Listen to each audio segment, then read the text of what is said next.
casually in the middle of biting a bagel. Because it's like the Jelly of the Month Club. Yeah, I'm jealous. I kind of thought you might be.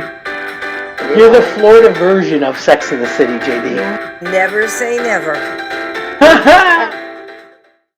Hey everyone, welcome to the Rainbow Remix.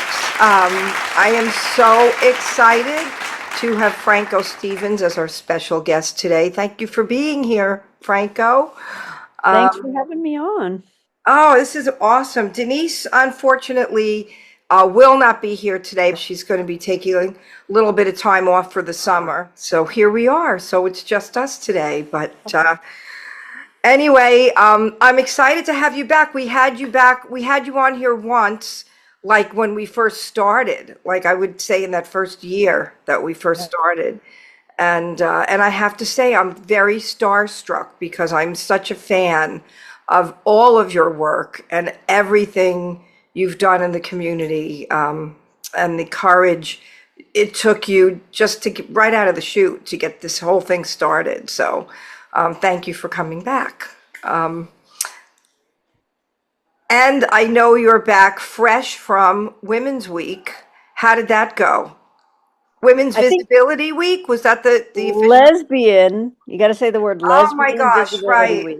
Okay, let That's me get that okay. right. That, Lesbian Visibility Week. right?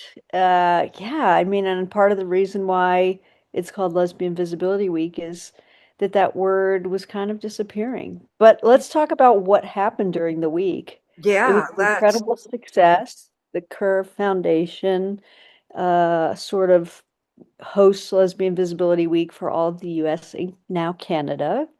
wow. We had 125, 135 events from coast to coast, highlighting everything from, you know, small like film festivals to one-off parties to corporate events to discussions on some of the most pressing topics our community's facing right now.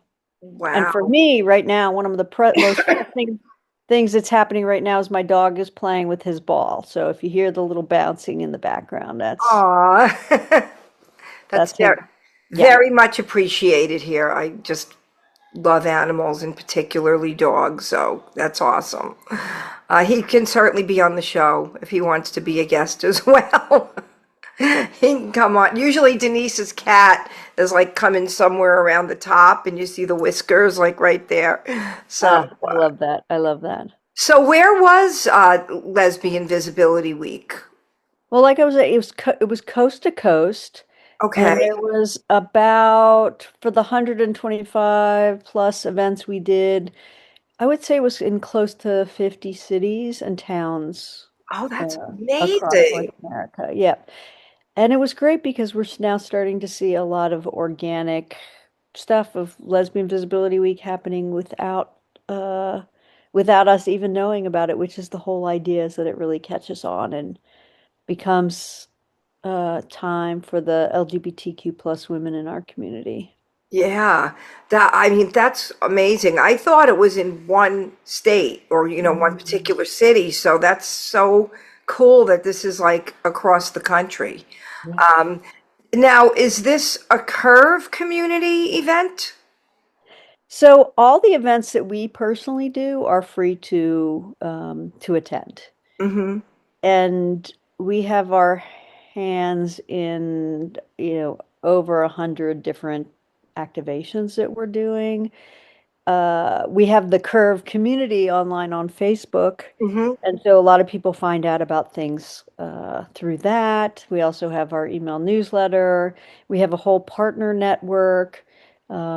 We have year-long plannings with our LVW planning committee. So if you're in a town and want to do something, you Yeah. can get involved, whether it's planning something yourself or helping somebody Oh, else that's planning something. So it's a great way to give back to the community and feel engaged. And yeah. frankly, in this difficult time, it's nice to have something positive to look forward to. Totally. I mean, that's awesome that people could create their own events and their own happenings that Mm. you guys would support behind that because I think a lot of times people don't know where to begin or they're not sure if they're going to have the support. So to Yeah. know that they could do something with you guys behind them is just it's just a really empowering situation to be in, especially in these times, as you mentioned. So, with so many things being reversed that so many people fought so hard for to get, to gain, is completely beyond me and everyone else that's living, through that. But I wanted for people who are listening that don't know your story.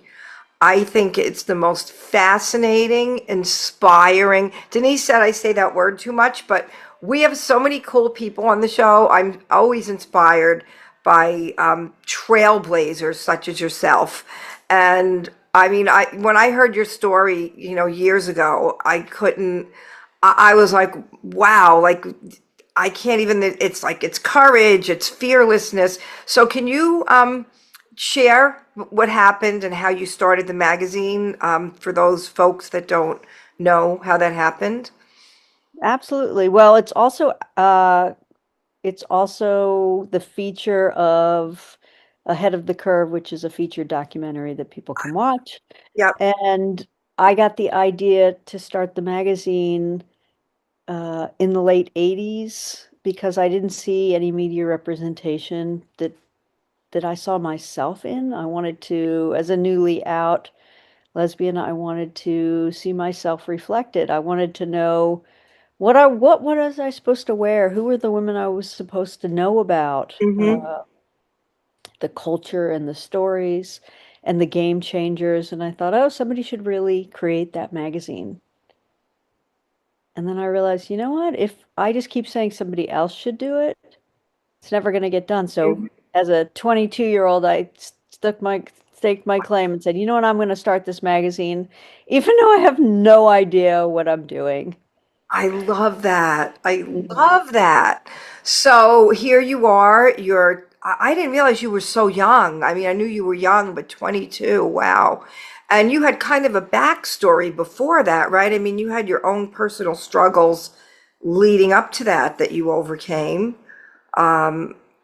Whatever you want to share, on how this happened, because it's Sure. fascinating. The And very quick version of the story was I got married to a man at a very young age, realized that I was a lesbian, in the process of divorcing him, became homeless, and then went on to start the magazine within a few years after that. And I think the greatest story is how does a 22 or 23-year-old with no place to live end up starting a magazine that I must say, this is our 35th anniversary this year, which I'm extremely proud of. oh, as Really you should proud of. be. Yeah. Wow. Yeah. So the story about that is kind of crazy. Uh, I cashed out a bunch of credit cards and I went to the horse races, and the rest is history. So I left with enough money that day to start the magazine and a lot of trial and tribulations. Well, here we are 35 years ago. The magazine, the archive belongs to the nonprofit. It's not owned by me. It belongs to the community, which is where it should be. Hmm. We have one of the largest archives of lesbian materials, I would say, in the world. These 30 years of print. Yeah, People can go on and look at it for free. We preserve the history of our community. We uplift the journalists that tell our stories, and we create and foster community. that's awesome. So you're still the magazine is online. Is it still going on? People can contribute stories and Yeah. content. Hmm. Oh, that is so cool. I just to circle back. I mean, you maxed out 3 credit cards, right? No, 12. 12 credit cards. Oh my gosh, at 22 years old, and you. Now, how did you know? So you bet on the horses, right? Was it 12 races or you? No, so I have some knowledge of horse racing from my history. Um, when I was a kid, I used to work at the racetrack, listen to as much as I could. So it wasn't completely blind luck, but I must say that day I was thinking, God is a lesbian. This is really going to happen. So, I would just parlay from race to race and, um, a couple of key trifectas and I was on my way. Oh my God. I mean, how did that feel? How did that feel to leave that day knowing that you succeeded at this brave, amazing, totally against the odds, I guess, right? Or against the Mhm. curve. Uh, you know, It it, was something that I couldn't have dreamt up in my wildest dreams. It just was, it was just crazy. And I don't know that I would have had that kind of courage if I was, if I had left that marriage with a child in my arms and that kind of right, responsibility. I don't think I could have done it. So, right. Because at that point you were shunned by your family too, right? mhm, You were mhm. just pretty much you It's and pretty much your me. dream. Yep. And then you got a bunch of people on board, right? You had support from people that believed in your vision Well, in the beginning, or I was working at the gay bookstore in the San Francisco's Castro district, and I just put up a sign in the window that just said, writers and photographers wanted for New Lesbian magazine. And I got over 300 calls in a month. So I could tell that people were excited. They truly wanted it. But that first issue, I don't even think it had a year on the front cover. I just thought, thought next year we don't even know if we'll be publishing. It was just a complete oversight. Like, oh, you didn't have the year on it? The year was on the inside, but thinking that yeah, this is going to happen again next year. And once you start a magazine, you got to come out with that issue every time you say you are. People going to lose faith that you're right, actually a thing. right, right. And this was back in the times where we didn't have social media and There we was didn't no have internet. no internet, none of that. Yep. So that's just, I mean, your life's work is just amazing. Like you should, I'd be pinching myself. Like your movie. I bought your movie, by the way, as soon as it came out. Like I couldn't wait for that to come out because it is just such a great story. I love the way it starts with your dog. Doesn't it start with your dog and you're riding Yeah. on your scooter? That's just a great intro. And how much did you have input to the movie? Did you hand it over to a documentarian or? No, no, no, no, no. They came to me with the idea, and I was like, yeah, no. Oh.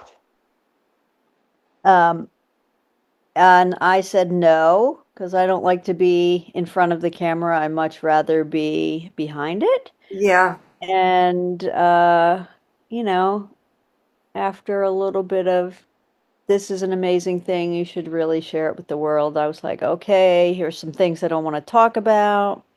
And then oh. they made me feel so comfortable during the filming. I ended up talking about the things that I was like, I don't really want to talk about those. So, so there you go. It's the truth. Like, it's me exposed. Ahead Hmm. of the curve is me exposed. And it was so strange to have it be, shown on almost every airline in the country. Like you could go on a flight and see this queer story front and center. That is that is so cool. That is beyond words. Like, uh, did you get to preview this before it came? Did you have a say and like to say, I don't want this part or change this?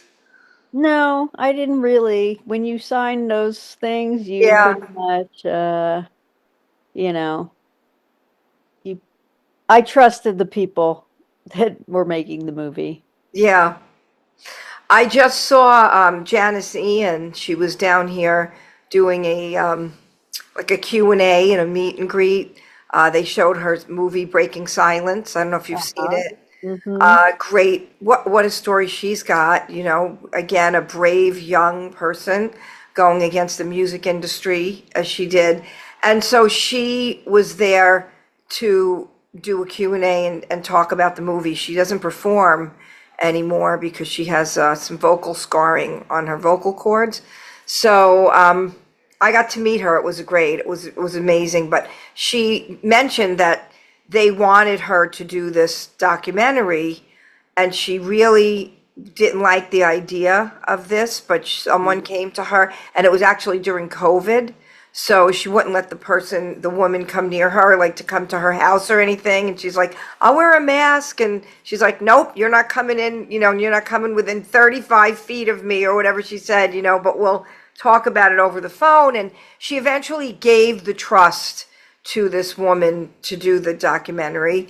And she, like you said, like when you sign that, you only have so much control over what gets in there. But she was ultimately happy, very happy with the outcome of the movie as well. But it's just to have someone come to you and say, I want to do a movie about your life story is got to be surreal. Like I would think it would be, like, although after everything you've done, maybe it didn't come as a surprise to you, but that someone wanted to tell your story from how it all started. Well, I can tell you a little bit about how the idea came about. So, I am married to an incredible filmmaker, and she would listen to me tell the stories, the crazy stories of the curve days, Yeah. to our kids. Ah. And so her production team were like, we really want to do this. And I was kind of like, And so she finally wore me down in a good Oh, way. Yeah. so your wife was actually behind the whole. One of the filmmakers. Yeah, that's interesting. I didn't realize that your wife is a filmmaker. Mm. How many years have you guys been together? Like 17, maybe Oh, something nice. like that. Yeah.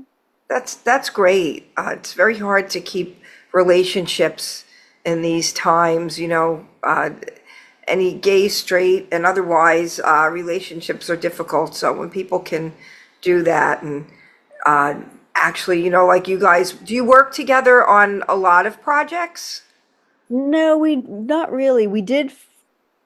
We are co-founders of the Curve Foundation together. Mm-hmm. Um, so there's that. But as far as working together, no, she is a very accomplished and busy person, and anytime I get the chance to collaborate with her, I would completely say yes. Oh, that's so nice. And you're living in California, right? You're in Right, the West Coast. right. So, one of who was the first person on the magazine cover? Was it Melissa Etheridge? Oh no, we didn't have any celebrities for quite some time. Very first issue of the magazine had the editor, Katie Brown, on the cover, wearing glasses. We thought she looked cool, but now I look back and I was like, oh, it's kind of undercover, right? Kind of like we're out there, but we're not. And it was a big deal to have the word lesbian on the front cover of the magazine, and people told me that was a bad choice. Uh, but you did what your heart felt you wanted to do. Like you had a vision, and which is like going back to the Janusine thing. Like when you're an artist and you have a vision of what you want that to be, and you have the courage to go against what the machine is telling you to do, the industry people. It takes a lot of courage to do that, and especially how much you had riding on it. How Some, much lower could I have gotten though, right? I was like, I'm already homeless. oh my God. I don't Yeah. have my family support. It's Uh, like, But now, through the years, my family all not only came around, but you know, were and are biggest, you know, my biggest supporters. Like my mom turned her story around and was, in Uh, the curve booth with me, handing out or selling magazines a few years later. I give it to anyone who can open their mind and realize that the love for their kids is greater than any weird things that they might not necessarily understand. yeah, yeah, that's Now she huge. walks around with a shirt that's like proud mom with a little rainbow heart on it. Like I'm Oh, pretty I lucky. love Yeah. that. That's huge. That's really amazing to have that because you could have the whole world's acceptance, but when your family and especially your mom comes around, that's got to be a huge win for that. But Mhm. uh, she raised a daughter had the courage to go after that dream. And I keep using the word courage and brave, but that's exactly what it was because you're right. I mean, you were in a place where like you basically really risked it all. How much after, so it's been 35 years, so you met your wife like after the magazine was like well into being successful and Mhm. how'd you guys meet? We met at a Curve magazine holiday party. Oh, that's nice. Full circle, I like know, right? everything. Right. And I swore I would never marry again, but then you meet the right person and there you go. Yeah, yeah, that's for sure. And when you're both in the arts, like I just think that's a very special, unique, most of the time unique, I think, type of a union because you kind of get each other of what it's like to be an artist and to be a dreamer and to have faith in things that a lot of times a lot of people don't see a vision or believe in someone's vision. And when you have a partner that not only believes in you but understands what it's like to have that, it's really unique. In music, if you don't, like in most of the arts, if you don't make it huge, you don't make any money. Like it's either you make way too much money or you don't make enough money to even have health insurance. So, Right. a lot of times people will say to me, people close to me, well, are you making any money? Like, is that like it's wasting my time if I'm going to do something with music or in something in that aspect of the arts and it's not something that's a job I'm getting a paycheck for at the end and they just don't kind of get it. It's hard to try to defend yourself to something like that. So I think when couples are together that are both in a similar situation in the arts, even if it's not the exact same thing, it's a beautiful thing and very rare and a blessed place to be. So I think that's awesome that you guys can work together and work separately and appreciate each other's work. Yeah, I'm proud of her for making movies about strong queer women. Yeah, that's what are some of her works? What is some of the movies we could look for? Holding Moses is a short that she made that was Oscar shortlisted. She Oh, has wow. she's working on a film right now about the trans-military ban, Oh, which cool. is a full-length show. She also has she worked on a film that is coming out now. I guess it's in Tribeca this week, called Time Warp, uh, about Rocky Horror Picture Show, Oh, and another one called Hummingbirds, which has been out for a little bit. And I know I'm forgetting most of them, but yeah. she's got a large body of work. Mhm. Yeah. That's great. So now with the Curve community, I know you're on Facebook, right? Right. So, what other social media platforms are or can people get involved in the Curve community? So we have across the board identities for the Curve Foundation, which is the nonprofit, and then for Curve Magazine, which is a project of the Curve Foundation, and Lesbian Visibility Week. So people can go on Instagram or Facebook or even TikTok and find those three entities. Like um, the Curve Foundation is more spotlighting what we do as a nonprofit. The magazine comes out quarterly now. We're at Curve Mag is the handle.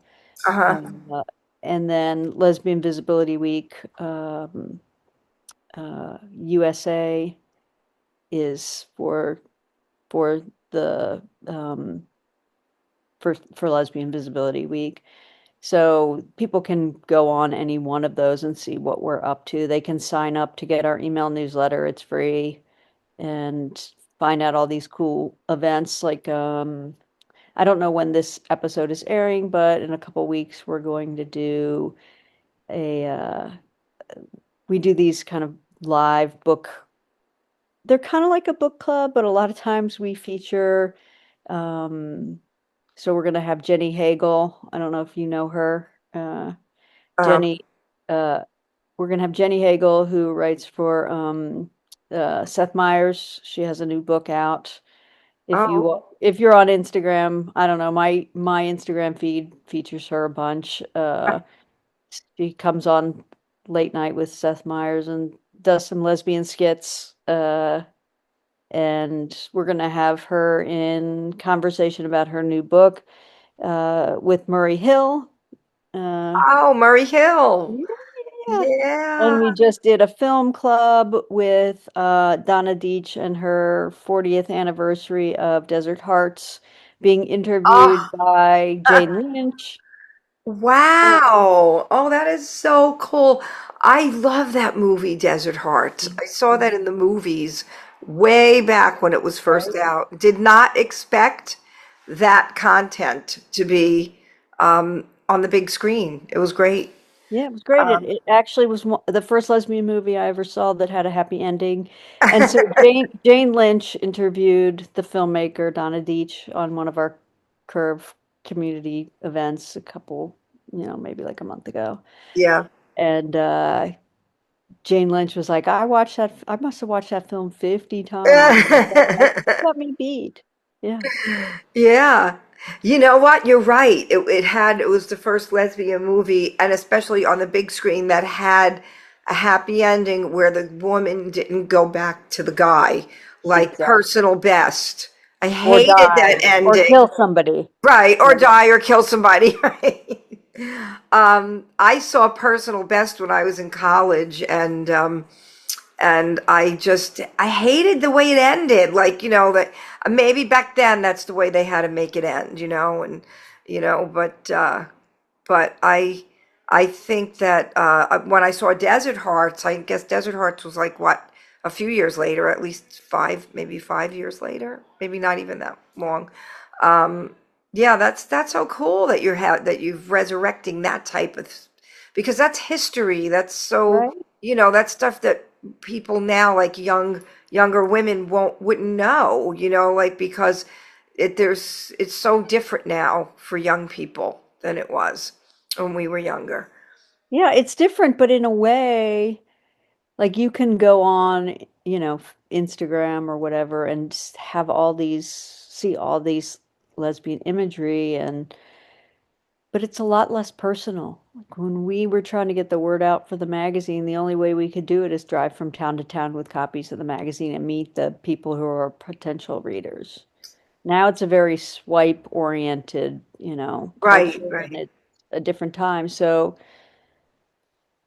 we still try to do some analog stuff. Not everything we do is Zoom, but we do like to do Zoom events so that people that are not in major cities can also participate. Yeah, yeah. Um, uh, so you mentioned, so when you were promoting the magazine, you physically had to go from town to town, state to state, and just bring copies and pass them out? So the first few editions, like let them Years. We did this for every summer years. for years. Oh Yeah, my we gosh. would like load up the minivan and, a couple of the staffers, and we'd have stops at, you're a subscriber, invite all your friends so that we can show them the magazine. We'd go to, there were feminist and gay bookstores that we stopped at. There were radio shows. We went to every lesbian bar in the country. We went to, gay bars that sometimes I was like, there are no women here. Who are we handing this magazine out to?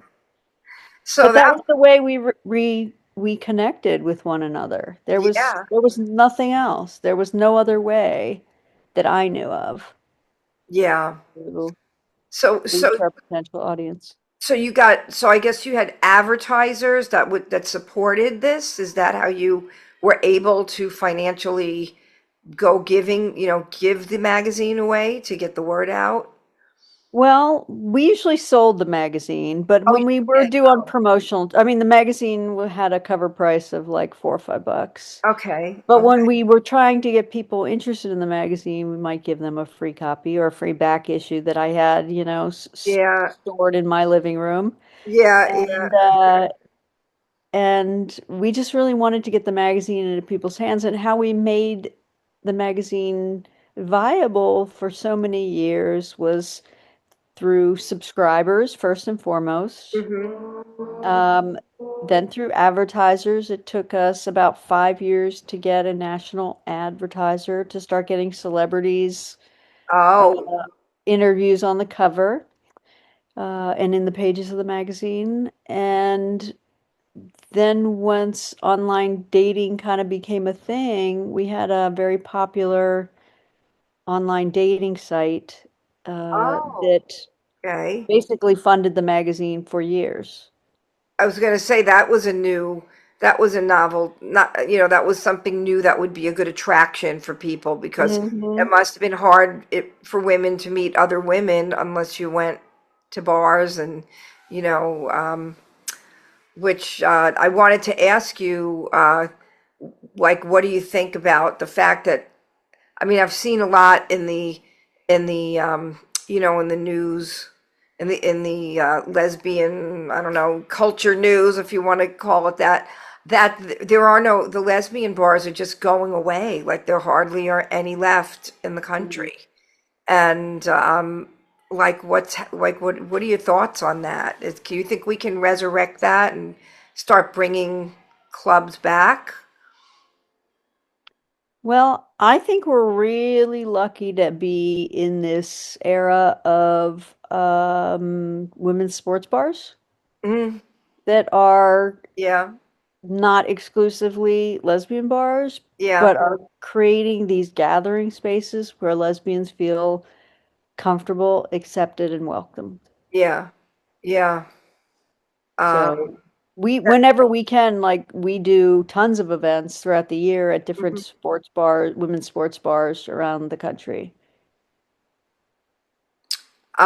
Yeah, I was reading an article online about some of the original ones that are still there, like in New York City. There's Hmm. Henrietta's Yeah. and oh, what's the name of the other one?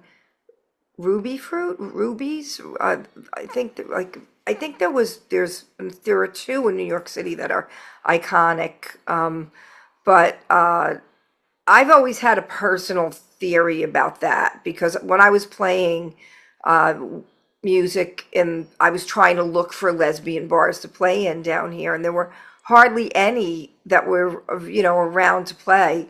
Um, I always felt like women can, even back like when I was doing this back in the 90s when I first started playing in the bars, women, it was more acceptable for women to go together and say dance in a club, Hmm. in a bar, in anywhere, than men could ever do. And it was always my experience that when a women's bar was opened, a lesbian bar, they had to have a night for the men or a night for, say, like line dancing or a country night or what, like where it's just an everyone is welcome night to Mhm. keep it financially afloat.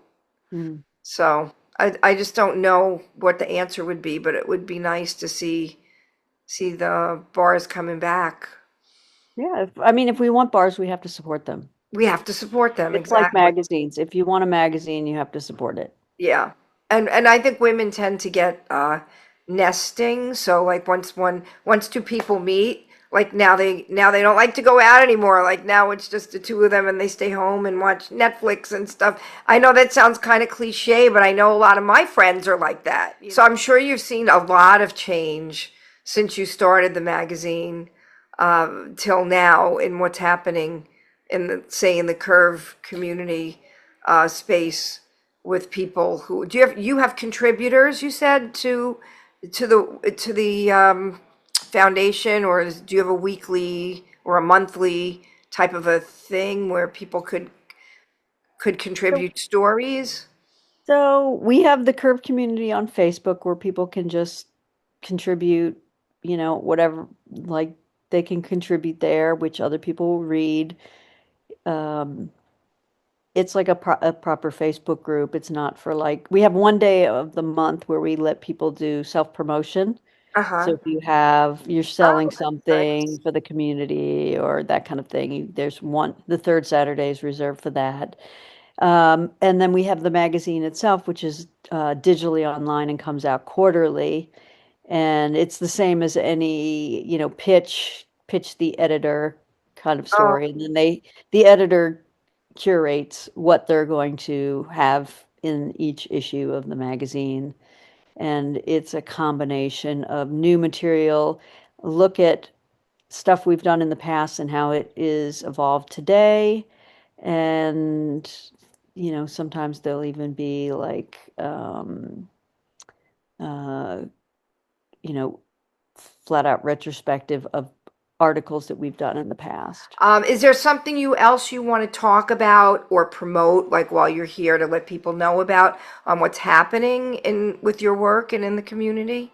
Sure. Well, the Curve Foundation is the only national nonprofit that uplifts lesbian and queer women's stories. There's only one. It's us. It's And like I amazing. was saying before, if you don't support the organizations and the businesses that are for our community, they will go away. Yeah, yeah, you're right. So make a donation through thecurvefoundation.org, thecurvefoundation.org.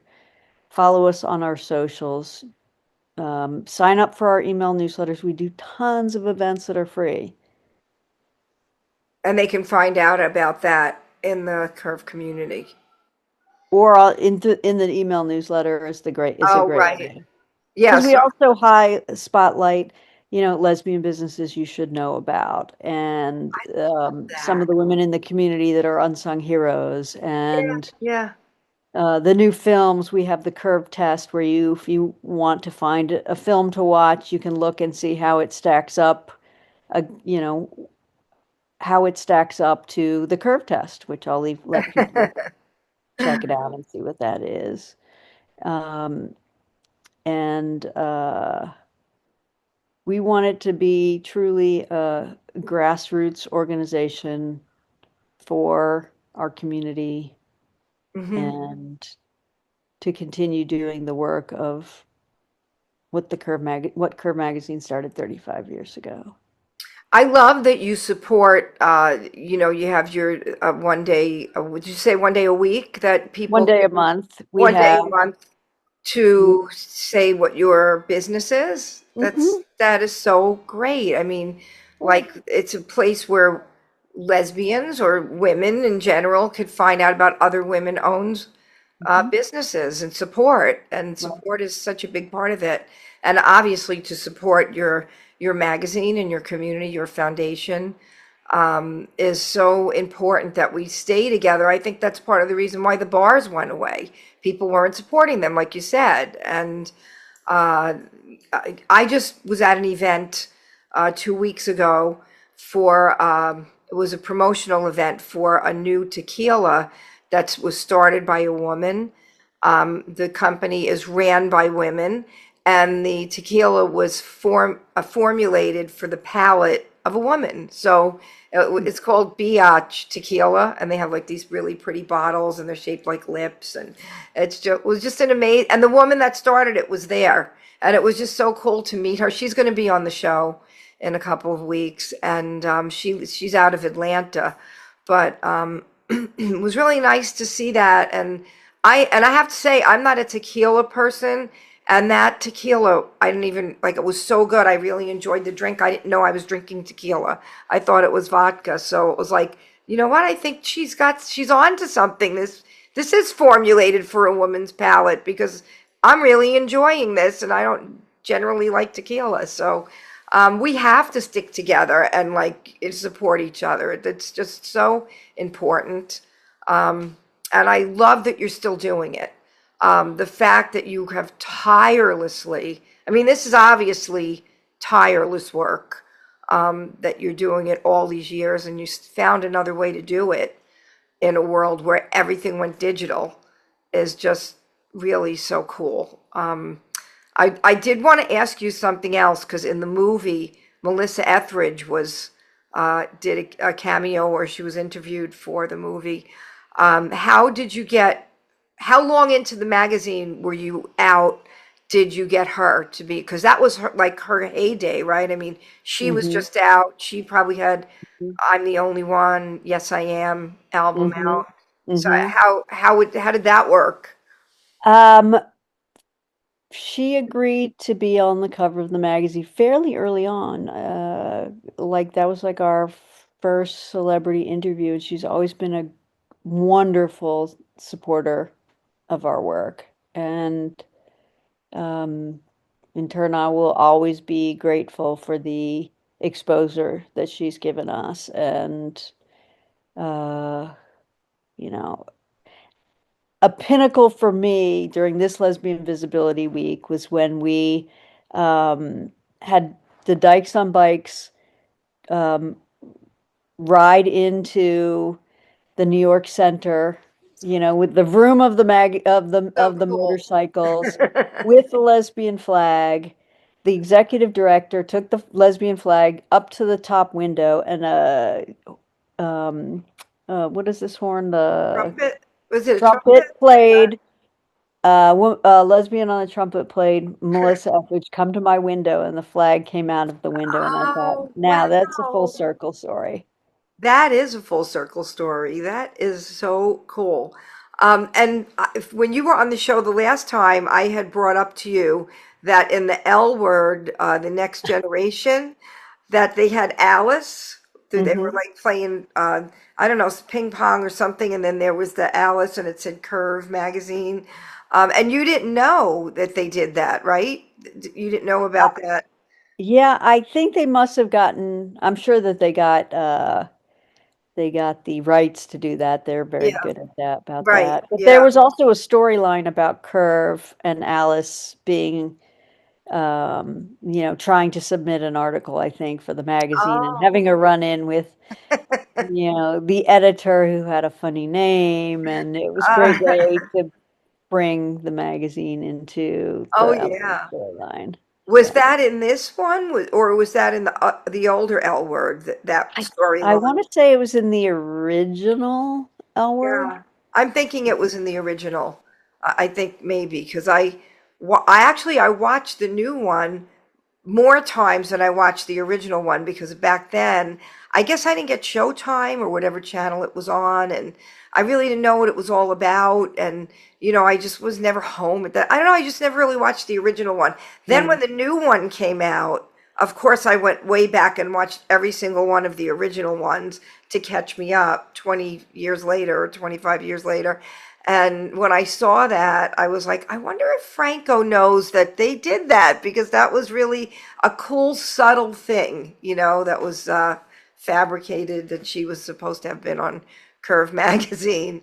That was great. Really. Yeah, she was on Curve magazine on the cover. So But how not as funny is that? Alice, probably, right? Yeah, yeah, that's true. Um, did you see the book that they did? Her and Kate did. I heard about it. I haven't seen the book yet. I haven't gotten Yeah, it yet. Yeah, it's a good book. I would highly suggest ordering it and reading it. I wonder if I have the copy on my bookshelf. I'm sure I do. Yeah, anyway. Yeah, Uh, I'm gonna have to get that. I used to listen to their podcast, Pants. and in fact, yeah, in fact, that came out right when Denise and I started doing this. And I was kind of like trying to see like, well, what are they doing? But it was a little bit different because a lot of their content was reminiscing in the Mhm. beginning anyway about the L word, and they had a lot of the people on that were from that show, which we actually ended up getting a lot of the people from Queer as Folk on our show. We had almost every person from that cast at one time or another on this show. So it's just, and that was the show. That was a show I watched every week when it was on because it was whatever station that was on, I got that channel. So I used to watch that Wasn't every it week. on Showtime too? I think one was HBO. I don't think they were. Were Mm, they? Maybe they were. I'm gonna have to look into that now. I don't know, but I was a fan of Queer as Folk too. Thea's Yeah. great. And Yeah. Oh yeah. Great, great. And so again, groundbreaking for the times that we were in back then. So, and now, like, I'm sitting on the couch with my mom over the winter watching Heated Rivalry.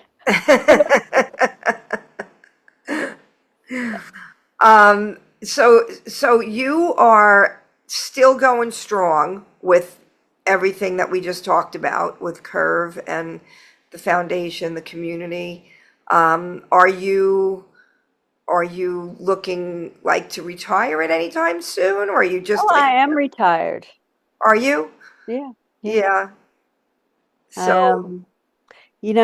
I don't know if you remember this from the magazine, but I had an accident at work, and I'm now in a wheelchair, and I do deal with chronic pain. So, um, I have had an interesting struggle and not being able to move the way I used to, participate the way I used to, yeah. travel the way I used to. And, it's really the amazing staff of the Curve Foundation that keeps enough balls in the air as if there were a huge staff. It's a small, dedicated organization. Our board brings in all the money for the employees so that every donation goes directly to programming. It's very unusual. Oh, So wow. if It is anybody listening can make a donation of any kind, it really will be put to good use. Wow. Well, I'll tell you what, we're going to start doing some little spots to promo so we can get yeah, send me whatever like when you get a chance on what you would like us to have in that promo specifically.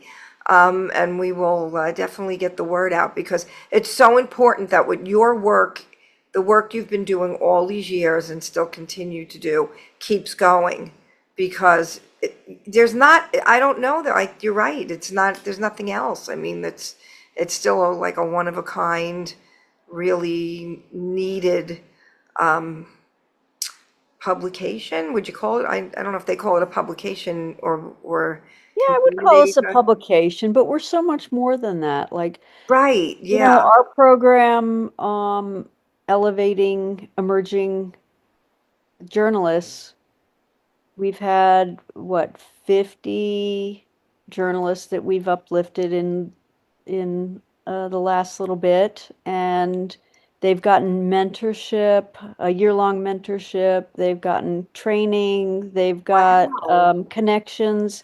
They've gone on to get some really amazing jobs at places like CNN and ESPN and local LGBTQ plus publications and Wow. independent magazines. And if we don't tell our stories in our authentic voice, who's going to be telling them? Either they're going to be told Exactly. wrong, incorrectly, or they're not going to be told at And all. how are you feeling now from the accident? It left me permanently disabled. I'm a wheelchair user. I deal with chronic, constant pain. And, I think of life as you know, it took me a long time to go from somebody who's very athletic to very able-bodied to not, and that loss. And then one day I woke up and I was like, okay, well, if this never gets better, how am I going to make my life the best that I can? That's And um, that's how I try to look at every day. Even that's why I'm sitting on the couch today having this conversation with you. What a gift. mm, Yes, I'm in pain, but yes, I get to have this conversation. And, tomorrow is not promised. So I'm going to make the most of today. that is absolutely true. We make plans. We say, "Oh, next week I'm going to do this, next year," and no one tomorrow is not promised. And I think that's also, first of all, I appreciate you being here and that you're not feeling well because you had mentioned that you were having pain today. I think the fact that you went on, so I mean, you tripped on something, right? And in Yeah, the I was carrying, production. yeah, I was unloading a container of magazines. Ironically, is ironic, isn't it? Uh, like Yeah. the song. Yeah. Yeah. Uh, yeah. But you didn't even let that stop you. I really admire your perseverance and your fortitude and, to just keep going. There's a lot to be learned from so many aspects of your work and your life. I'm really, really honored that you're with us today. I mean it when I say I'm starstruck to have you on the show. So thank you for being here with us today and sharing your story and the work that you're continuing to do, even as a retired woman. I guess you never really retired from your vision and your dream. You know what they say? What my mom always says, I was tired before, now I'm retired. That's a good one. Yeah, there Well, you go. thank you so much for being with us. I'm so excited to have had you here. Wish you all the best going forward with this amazing, tireless work that you're doing. It's so necessary, it's so needed. It was back then and it still is now. And thank you for continuing to let it be happening. Appreciate that for Thank you all of us, so our community. much for having me on. I really appreciate you, and keep up the good work Thank, making our community a better place. thank you very much. Back at you, ditto.